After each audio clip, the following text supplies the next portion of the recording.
Jiya kitchen TV అండి. ఈరోజు నేను గోంగూర చికెన్ చేస్తున్నానండి. గోంగూర ఒక కట్ట తీసుకున్నాను, చికెన్ అర-కేజీ చికెన్ తీసుకున్నాను. చికెన్ లో కొద్దిగా ఆయిల్ వేసి ఉల్లిపాయ, పచ్చిమిరపకాయలు, అల్లం ముక్కలు, ఎల్లిపాయ ముక్కలు వేసి కొద్దిగా ఉప్పు, పసుపు వేసి చికెన్ ఇలా వాటర్ పోయే వరకు కొద్దిగా ఉడికించాలండి. ఆయిల్ వేసి పక్కన బాండీలో కొద్దిగా ఆయిల్ వేసి గోంగూర, పచ్చిమిర్చి, ఆయిల్, ఎల్లిపాయలు వేసి కొద్దిగా సాల్ట్ వేసి ఇలా వాటర్ అంతా పోయే వరకు గోంగూరను ఇలా ఉడికించుకోవాలండి. మూత పెట్టి కొద్దిగా ఉడికించాలి. గోంగూర చల్లారిన తర్వాత మిక్సీ పట్టాలండి. ఇలా వాటర్ అంతా ఇంకిపోయి ఆయిల్ తేలినప్పుడు రెడీ చేసుకున్న గోంగూర మిశ్రమాన్ని వేయాలండి. ఇప్పుడు ఇలా వేసి కలపాలి.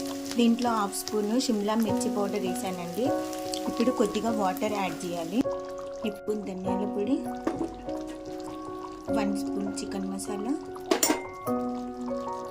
ముందే 1/2 స్పూన్ మిర్చి పౌడర్ వేసాను, టేస్ట్కి తగినంత సాల్ట్ వేసానండి, కొత్తిమీర, పుదీనా వేసి కలపాలి. కొద్దిగా కాజు బాదం వేసి 2 విజిల్ల వరకు కుక్ చేయాలండి. గోంగూర చికెన్ రెడీ అండి. గోంగూర చికెన్, బిర్యానీ రైస్ 2 కాంబినేషన్ చాలా టేస్టీగా ఉంటుందండి. మీరు కూడా ట్రై చేయండి. Thank you for watching.